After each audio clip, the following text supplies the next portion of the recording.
आम आदमी पार्टी ए, एगो और ए लग जाए, आपा, आम आदमी पार्टी आतिशी करके एक नया पार्टी बनाइए।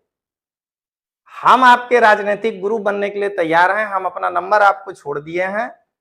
आपको जब लगे 8401902595 पर फोन करिएगा।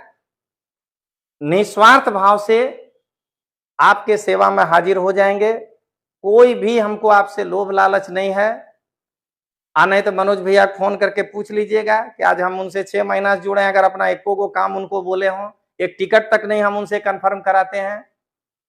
दिल्ली के जनता के हित में आपके जगह मैं आपको नाम भी दे रहा हूं, आपा पार्टी बना लीजिए, आम आदमी पार्टी आतिशी, और साहू के छत्र को निकाल फेंकिए और बालाजी बाजीराव बन जाइए। जितने लोग देख रहे हैं, मैं उनसे भी विनम्र निवेदन कर रहा हूं कि ये नंबर 8401902595 को आतिशी जी के पास तक पहुंचाने का प्रयास करिए, ताकि इनका राजनीतिक ज्ञानवर्धन हो सके। और ये जो है बहुत योग्य हैं, कम से कम अरविंद केजरीवाल से तो ज्यादा हैं ही, तो इनका राजनीतिक जो है भविष्य भी और ऊपर जाए। तो मेरे इस नंबर को आप फॉरवर्ड कर सकते हैं, वो जब भी हमको कहेंगे। लेकिन हाँ, इस काम के लिए, आपा पार्टी के लिए, मैं इनकी सेवा में हाजिर रहूंगा। आतिशी जी, आगे से मैं यही चाहूंगा कि अगर आपको कभी मेरे सहयोग की आवश्यकता हो तो आप एक महिला हैं, और मैं आपको यही चाहता हूं कि आप दिल्ली का मुख्यमंत्री बनिए। आप अरविंद केजरीवाल से ज्यादा योग्य हैं। आपकी स्थिति, मैं जो उदाहरण दे रहा हूं जरा सोच के देखिएगा कि आपकी स्थिति पेशवा बाजीराव प्रथम की है, जो साहू के नीचे काम कर रहा था। और मैं तो एक IAS IPS को तैयार करने वाला टीचर हूं। कभी आपको लगे कि मेरे मार्गदर्शन की आवश्यकता हो तो कॉल कर लीजिएगा, टीचर आदमी हैं। कभी भी अपने शिष्य को जो है वो नाराज और निराश नहीं करता है। आपके लिए मैं आ जाऊंगा और आपको भी मैं शिक्षा ठीक ठाक दूंगा, राजनीतिक शिक्षा की कैसे राजनीति में काम किया जाता है। और अगर आपको लगे ऐसा कि अरविंद केजरीवाल को भी ज्ञान की जरूरत हो राजनीतिक शिक्षा की, तो कहिएगा, दोनों आदमी को साथ ही आग पढ़ा देंगे तो थोड़ा आप दोनों को भी ठीक रहेगा, मेरा भी खर्चा थोड़ा कम पड़ेगा, एक ही खर्च में दोनों काम हो जाएगा। तो भारतीय संविधान में जो व्यक्ति संसद का चुनाव लड़ने जा रहा है, उसके लिए जिस योग्यता का उल्लेख है, उस योग्यता से कम वाले को अगर कोई पार्टी टिकट दे देगा तो उसका तो पर्चा ही खारिज हो जाएगा ना। मैं आपको बता रहा हूं कि अगर आपको संविधान की जानकारी कम हो तो मेरा एक विश्वास लर्निंग ऐप करके ऑनलाइन क्लास है, उसमें जो है पॉलिटी में 150 घंटे पढ़ाया हूं। भारत का संविधान मांगा नहीं है, मात्र 499 रुपया का है। आप मंत्री हैं, आपके लिए आज आसान होगा। मैं यही कहूंगा कि आप वो ले लीजिए, आपको सब कुछ क्लियर हो जाएगा कि योग्यता किसको का है। कि आप 19 में अनसीरियस कैंडिडेट थी क्या यहाँ का? नहीं, सॉरी, यूजलेस कैंडिडेट थी क्या आप यहाँ का? क्योंकि अब जो है पार्टी इस बार कुलदीप कुमार को टिकट यहां से दे दिया। आपके प्रति सहानुभूति रखता हूं, और मैं आज भी चाहता हूं कि भविष्य में दिल्ली का मुख्यमंत्री आप ही बनिए। मैं यही चाहता हूं कि अरविंद केजरीवाल के अंदर कुछ क्वालिफिकेशन नहीं है आपके सामने। आपके इतना योग्य व्यक्ति, मतलब मीर जाफर होते हुए सिराजुद्दौला शासन करे, इन्हें अच्छा लगता है। इसलिए मैं बार बार कह रहा हूं आपको कि ये क्लाइव आपको समझा रहा है, तो आप क्लाइव की बात मान लीजिए और एग्रीमेंट कर लीजिए। पलासी की लड़ाई में जो है 2025 में गिरा देते हैं अपने। 29 फरवरी 2024, इससे नया नहीं हो सकता है। 29 फरवरी 2024 को शास्त्री पार्क के गौतमपुरी वार्ड में, जो कि मनोज तिवारी जी के उत्तर पूर्वी सांसद क्षेत्र में आता है, कन्वेंशन सेंटर का उद्घाटन किया गया है। शिलान्यास नहीं, एलजी साहब आए थे उद्घाटन के लिए। नमस्कार दोस्तों, लोकतांत्रिक आवाज में आपका स्वागत है। मैं रजनीश सिंह तोमर, राष्ट्रीय संयोजक, लोकतांत्रिक आवाज में भारत की जनता को हाथ जोड़कर नमस्कार करता हूं। दोस्तों, आज का कार्यक्रम शुरू करने के पहले मैं आपसे एक विनम्र निवेदन कर रहा हूं और क्षमा प्रार्थी भी हूं कि मैं व्यक्तिगत रूप से महिलाओं का बहुत सम्मान करता हूं और मैं कभी भी नहीं चाहता हूं कि किसी महिला के विरुद्ध जो है हमको कोई वीडियो बनाना पड़े। और मैं शायद अपने अब तक के कैरियर में 1 या 2 वीडियो छोड़ दीजिए तो मैं बनाया भी नहीं। लेकिन यहां चूंकि आतिशी जी आम आदमी पार्टी के मंत्री और पदाधिकारी के हैसियत से प्रेस में आकर के बयान देती हैं, तो इसलिए एक राजनीतिक बयान के कारण मुझे भी उनकी डिटर्जेंट धुलाई करनी पड़ती है। यहां जो मैं धुलाई करूंगा उसमें ना तो मैं उनके ऊपर कोई व्यक्तिगत आक्षेप लगाऊंगा, ना ही मैं उनके ऊपर कोई छीटाकशी करूंगा, क्योंकि हम जानते हैं कि नारी शक्ति को हमेशा वंदन करना चाहिए, चाहे वो नारी शक्ति विरोधी पार्टी में ही हो या किसी गलत पार्टी में चली गई हो सकता है कभी सद्बुद्धि आ जाए और वो बीजेपी आ जाए तो फिर नारी शक्ति हमेशा वंदनीय होती है। यहां मैं आतिशी मरलीना जी के राजनीतिक बयानों का जोरदार तरीके से खंडन करने जा रहा हूं, जो गौतम गंभीर के ट्वीट पर उन्होंने दिया है, और इसीलिए हमने इसका नाम रखा है डिटर्जेंट धुलाई। तो आइए दोस्तों, पहले मैं उनके कुछ प्रश्नों को लूं और उसके साथ मैं आपके सामने उसका एक्सप्लेनेशन करूं। आतिशी जी ने एक प्रश्न जो है मीडिया के सामने रखा। गौतम गंभीर जो हैं वो ट्वीट करके या एक तरह से कहिए जनता को कह करके राजनीति से संन्यास ले लिया। जब कोई व्यक्ति संन्यास ले लिया तो मेरा मानना है कि अब उसके ऊपर कोई तरह का गप नहीं होना चाहिए। लेकिन अब चूंकि ये जिस पार्टी में है और उसका जो कल्चर है राजनीतिक, वो तो बिल्कुल खराब है। आरोप लगाओ और भागो, आरोप लगाओ और भागो। तो उसी चक्कर में ये अति उत्साह में, क्या पता हो सकता है कि शायद इनको लगता होगा कि मैं थोड़ा ज्यादा उत्साह में बोलूंगी तो हमें भी अरविंद केजरीवाल जी अब मंत्री नहीं, मनीष सिसोदिया जी जैसा डिप्टी चीफ मिनिस्टर बना देंगे। हो सकता है इनके मन में हो। तो इन्होंने कहा कि इस ट्वीट का क्या मतलब है कि भारतीय जनता पार्टी इनका टिकट काट रही है। अब ये तो अपने अपने हिसाब से व्याख्या है। कोई आदमी अगर पहले राजनीति में संन्यास ले लिया तो अब आप अपने हिसाब से देख सकते हैं कि या तो वो नहीं लड़ना चाहते हैं या पार्टी टिकट काट ले रही है। तो मैं आज आतिशी जी को इसी घटना पर उनके ही पार्टी की एक घटना को याद दिलाना चाहूंगा, क्योंकि मैं जानता हूं कि आतिशी जी थोड़ा पार्टी में नई है। ये हमें नहीं लगता है कि शायद ये 2012 से एकदम जुड़ी हुई हो पार्टी में उस स्तर से, इसीलिए इनको या तो पता नहीं होगा या हो सकता है इनकी राजनीतिक याददाश्त कम हो अपने पार्टी के प्रति, तो शायद इनको ये मालूम नहीं हो। मैं जिस व्यक्ति का नाम लेने जा रहा हूं, मैं पहले ही कह दूं कि उस व्यक्ति का जीवन बहुत शानदार है और वह व्यक्ति भी राजनीति से संन्यास ले चुका है, आम आदमी पार्टी का ही है। और मेरा उद्देश्य उस व्यक्ति के मान मर्दन से कहीं नहीं है, मैं सिर्फ एक संदर्भ में चर्चा कर रहा हूं।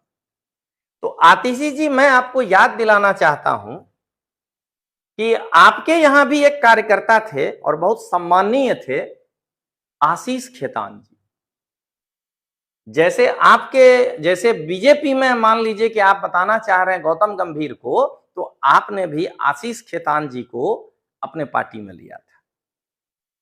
और जहां तक मेरी याददाश्त है कि आशीष खेतान जी को आपने 2014 के चुनाव में, लोकसभा के चुनाव में, नई दिल्ली लोकसभा सीट से मीनाक्षी लेखी जी से के सामने लड़वाया था और उनकी करारी हार हो गई थी। बात यहीं तक नहीं खत्म हुआ, अगर हार हो गई थी और उसके बाद अगर आप मान लीजिए उनको वेटेज नहीं देते तो मैं मान लेता, लेकिन उस हार के बाद अरविंद केजरीवाल जी ने उनको जबरदस्ती सम्मानित करने के लिए एक 2015 में संस्था बना दिए जिसका नाम था दिल्ली संवाद एवं विकास आयोग। उसका आशीष खेतान जी को उपाध्यक्ष बना दिया गया था। जरा सोचिएगा, सेम यही बात है कि नहीं? 14 में वो हारे, उसके बाद आप उनको 2015 में दिल्ली संवाद एवं विकास आयोग का उपाध्यक्ष बनाए, काम भी उनका शानदार रहा। लेकिन आशीष खेतान जी 2018 में लॉ की डिग्री लेने के लिए चले गए और उन्होंने उस आयोग के उपाध्यक्ष पद से इस्तीफा दे दिया। और जब वो लॉ की डिग्री लेकर के आए तो आपके पार्टी की भी वो सदस्यता छोड़ दिए, बोले क्या कि नहीं, अब मेरे जीवन में लॉयर और पत्रकारिता ही बेस्ट है। क्या आप पहले आशीष खेतान जी के लिए यही वाली बात कहेंगे क्या? अरे गौतम गंभीर एक सेलिब्रिटीज है, वो आया होगा इस पार्टी में, सांसद रहा 10 साल, लेकिन उसको लग रहा होगा जैसे आशीष खेतान को लगा 5 साल बाद कि नहीं, मेरे लिए क्रिकेट का ही फील्ड अच्छा है, तो वो क्विट कर गया। अब मैं आतिशी जी आपको याद दिलाना चाहता हूं, हो सकता है शायद आप मेरे से उम्र में छोटी हैं, इसीलिए आपको यह घटना नहीं याद। अमिताभ बच्चन जी 1984 के चुनाव में भारतीय राष्ट्रीय कांग्रेस के टिकट से इलाहाबाद से चुनाव लड़े थे और हेमवती नंदन बहुगुणा, जो कि इतना बड़ा चेहरा था, उनके सामने लड़े थे और अमिताभ बच्चन 3 लाख मतों से विजयी हुए।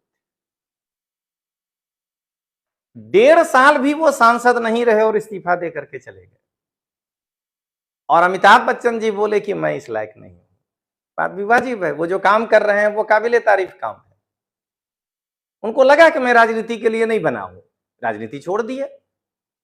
तो इसका मतलब कि आपका यह बयान अमिताभ बच्चन का भी अपमान माना जाए क्या?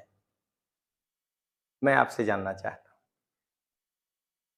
तो पहली धुलाई तो बहुत अच्छी रही होगी और मैं मानता हूं कि आपका ज्ञानवर्धन भी हुआ होगा और मैं तो एक आईएएस आईपीएस को तैयार करने वाला टीचर हूं।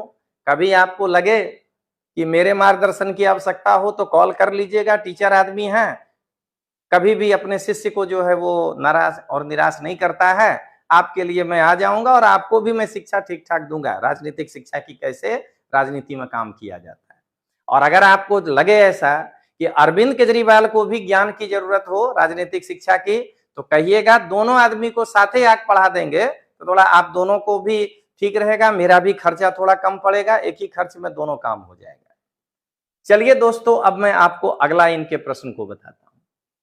इन्होंने कहा कि भारतीय जनता पार्टी पहले बिना योग्यता के टिकट देती है और फिर काट लेती है।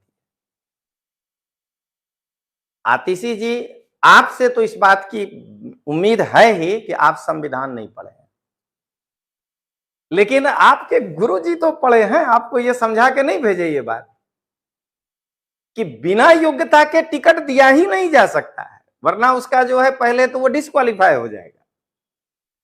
तो भारतीय संविधान में जो व्यक्ति संसद का चुनाव लड़ने जा रहा है उसके लिए जिस योग्यता का उल्लेख है, उस योग्यता से कम वाले को अगर कोई पार्टी टिकट दे देगा तो उसका तो पर्चा ही खारिज हो जाएगा ना।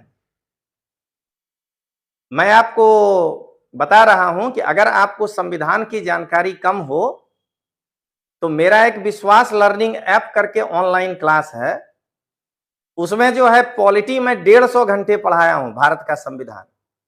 मांगा नहीं है, मात्र 499 रुपया का है। आप मंत्री हैं, आपके लिए आज आसान होगा। मैं यही कहूंगा कि आप वो ले लीजिए, आपको सब कुछ क्लियर हो जाएगा कि योग्यता किसको कहते हैं। चलिए मैं थोड़ा आगे बढ़ता हूं। आपका कहना यहां पर यह है, आप तो राजनीतिक लोग हैं ना, राजनीतिक बात करेंगे। आपका कहना यहां पर यह है कि एक बार टिकट देती है तो तुरंत काट क्यों लेती है? मतलब जैसे कि अगर गौतम गंभीर को पिछले चुनाव में टिकट दिया तो अगले चुनाव में क्यों काट लिया? तो मैं फिर यही कहूंगा कि आतिशी जी, मैं तो आपको अपनी छोटी बहन नहीं बोल सकता हूं, हां अपनी एक अच्छा शिष्या जरूर कह सकता हूं कि अगर आप मुझे गुरु मानते हो तो आप अपने पार्टी के बारे में थोड़ा सा अध्ययन करिए, थोड़ा जानकारी बढ़ाइए, और फिर आकर के जब आप कैमरा में बोलेंगे ना, तो शायद मैं तो यही चाहूंगा कि अगर आप मुझे अपना शिष्या मान लेती हैं तो मेरी शिष्या जो है दिल्ली की मुख्यमंत्री बन जाए। ये केजरीवाल में क्या दम है?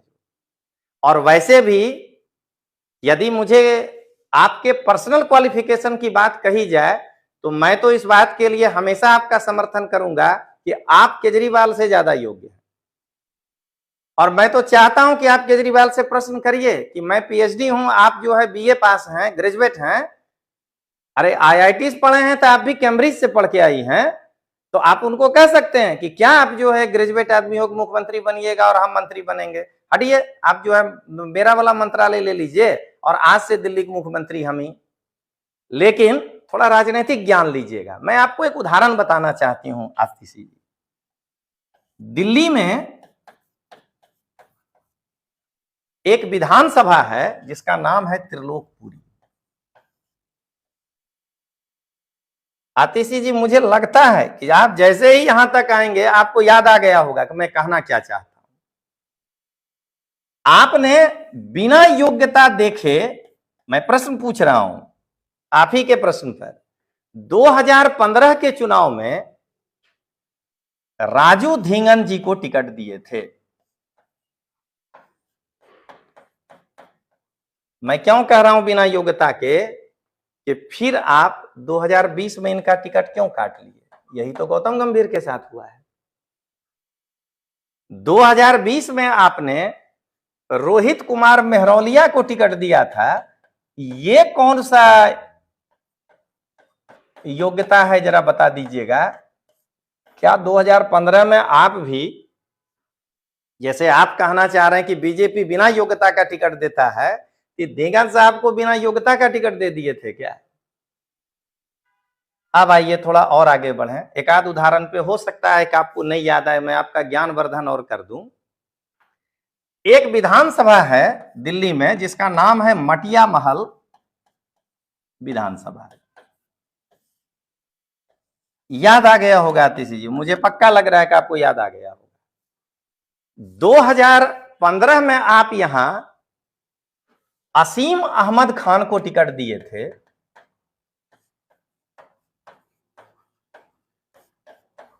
जरा ये बताइए कि क्या असीम अहमद खान का टिकट आपने 2020 में काट लिया, ये अयोग्य थे क्या? इसके जगह पर आपने शोएब इकबाल को टिकट दे दिया। ये समझ में नहीं आ रहा। इसका मतलब कि ये अयोग्य थे। और सबसे इंटरेस्टिंग बात यदि मैं आतिशी जी आपको याद दिलाऊं तो आपको और अच्छा ज्ञानवर्धन होगा कि 2015 में असीम अहमद खान ही शोएब इकबाल खान को हराया था। तब ये कांग्रेस से चुनाव लड़ा था शोएब इकबाल खान। और जैसे ही ये आदमी आपका पार्टी ज्वाइन किया, आप अपने पुराने कार्यकर्ता को भूल गए, अब उसका टिकट काट लिए। और चाहिए क्या उदाहरण? क्योंकि आपके और प्रश्न हैं, इसलिए मैं थोड़ा आगे बढ़ता हूं। तो आतिशी जी, भारतीय जनता पार्टी नहीं, शुरुआत आपने ही किया है बिना योग्यता के टिकट देना।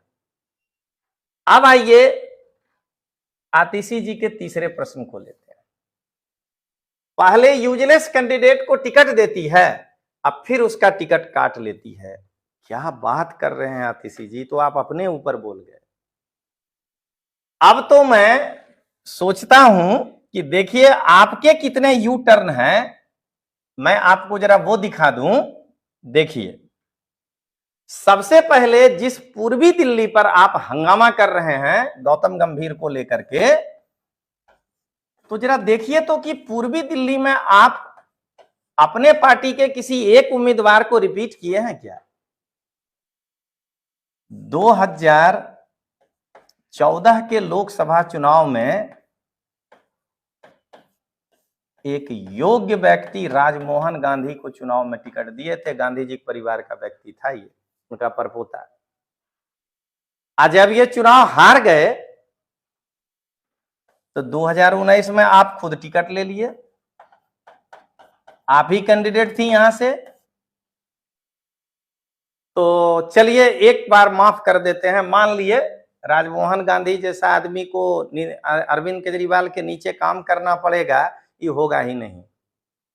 तो जो है आपका पार्टी छोड़ दिए थी, हमको पता है, अच्छे अच्छे लोग पार्टी छोड़ चुके हैं, ये हमको भी मालूम है। तो अब ये बताइए कि आप 19 में अनसीरियस कैंडिडेट थी क्या यहाँ का? नहीं, सॉरी, यूजलेस कैंडिडेट थी क्या आप यहाँ का? क्योंकि अब जो है पार्टी इस बार कुलदीप कुमार को टिकट यहां से दे दिया।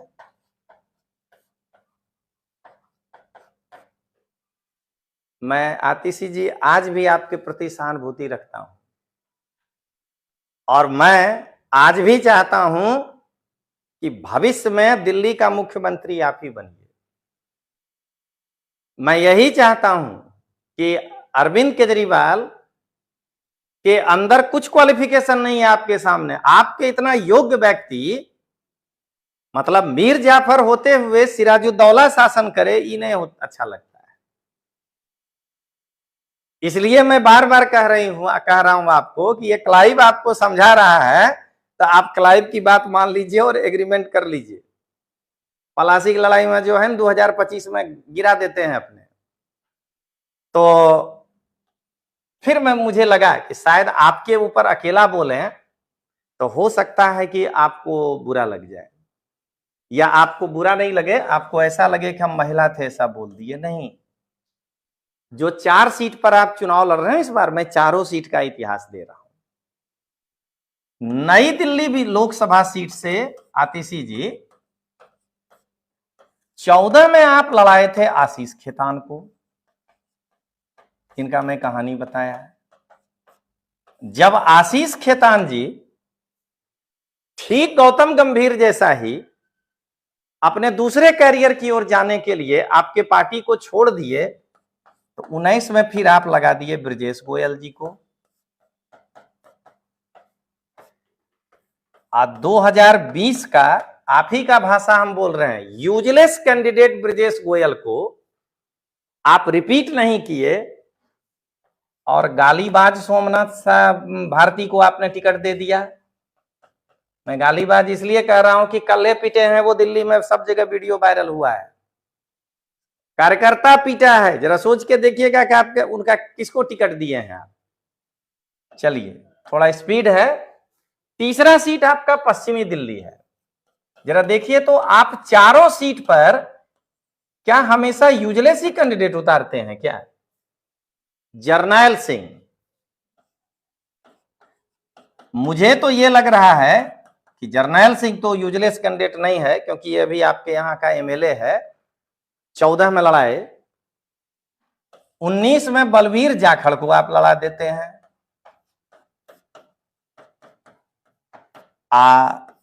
24 में फिर उस यूजलेस बलवीर जाखड़ को आप हटा के कांग्रेस से आयातित, सुनिएगा पूरा, इनका हम उपाधि के साथ बताते हैं, कांग्रेस से आयातित 10वीं पास और पूर्ण परिवारवादी व्यक्ति महाबल मिश्रा को आप टिकट दे देते हैं।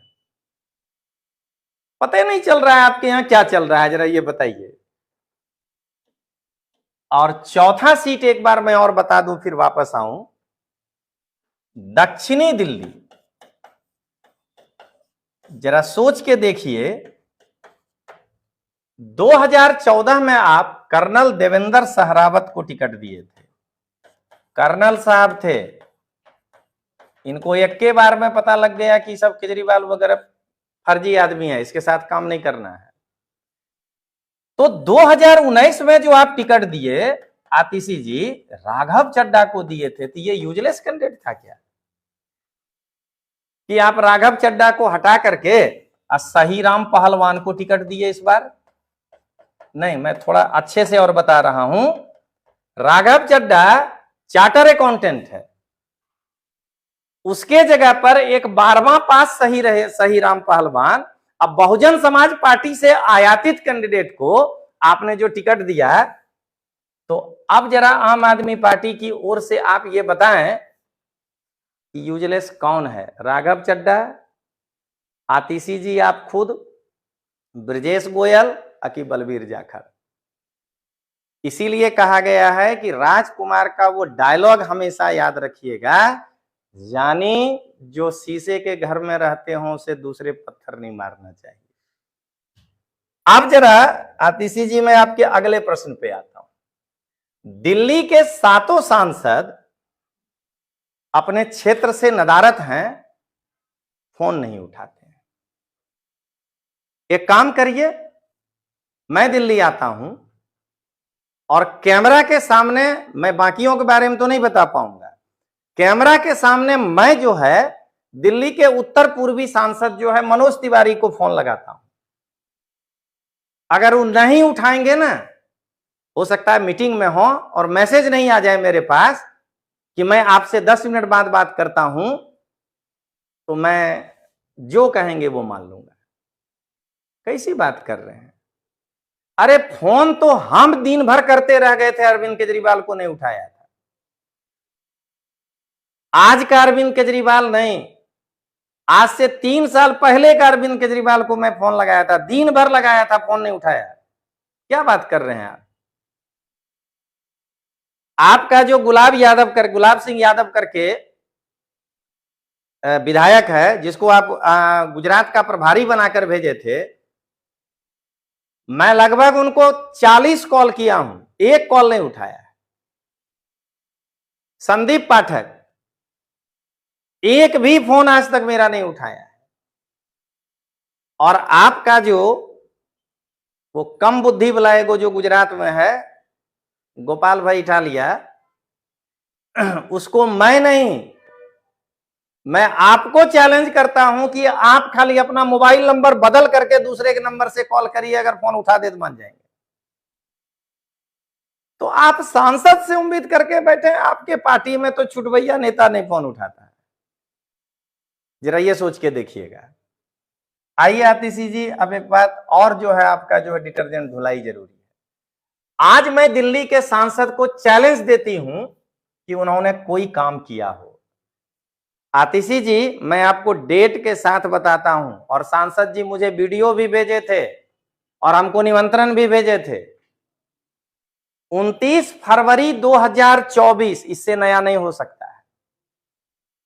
29 फरवरी 2024 को शास्त्री पार्क के गौतमपुरी वार्ड में, जो कि मनोज तिवारी जी के उत्तर पूर्वी सांसद क्षेत्र में आता है, कन्वेंशन सेंटर का उद्घाटन किया गया है। शिलान्यास नहीं, एलजी साहब आए थे उद्घाटन के लिए। मनोज तिवारी जी का ट्विटर भी देख लीजिएगा, पूरा वीडियो है उसमें।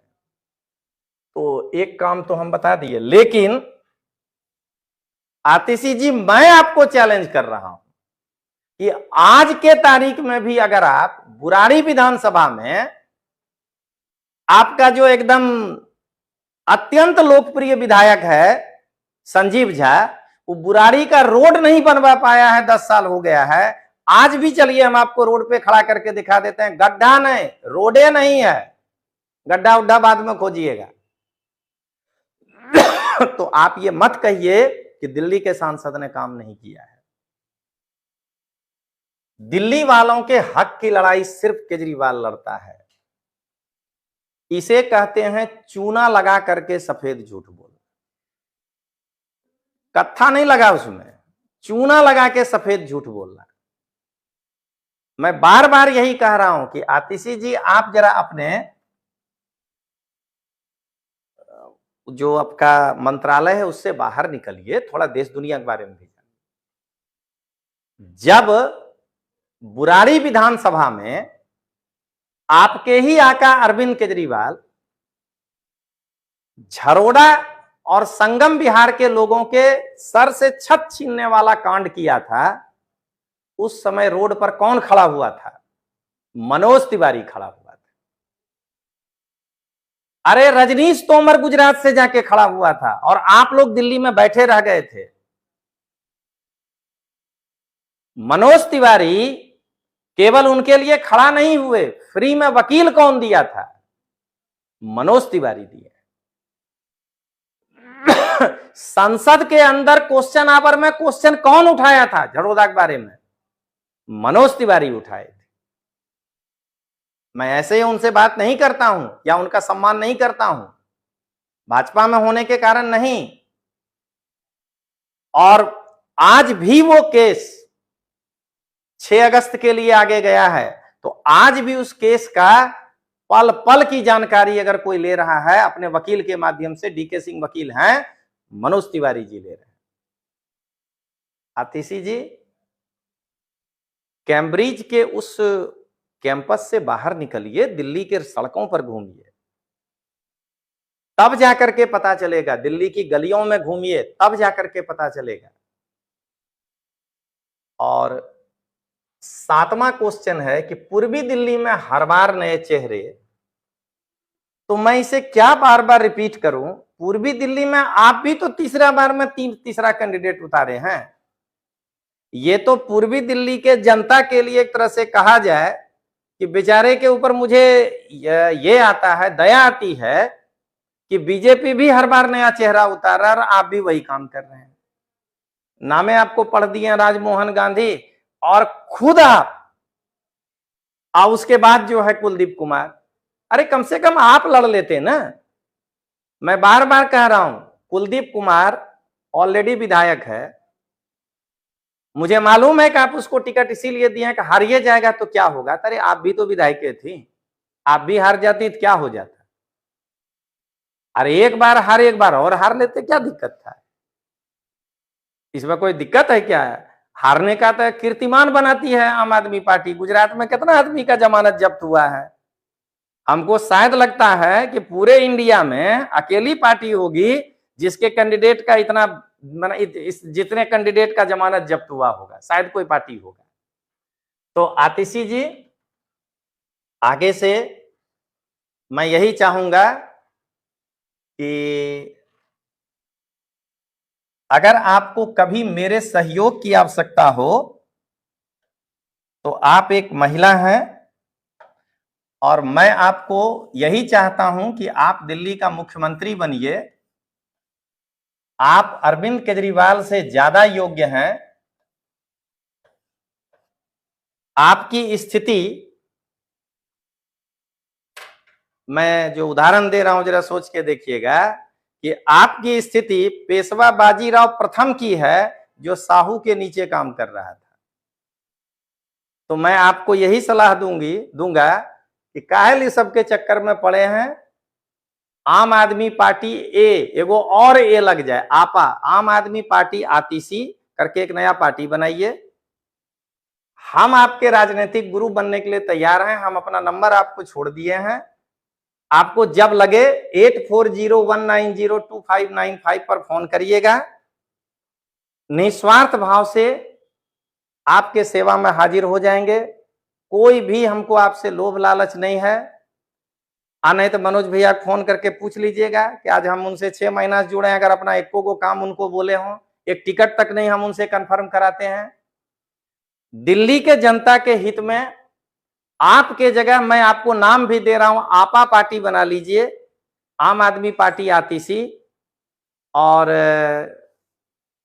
साहू के छत्र को निकाल फेंकिए और बालाजी बाजीराव बन जाइए।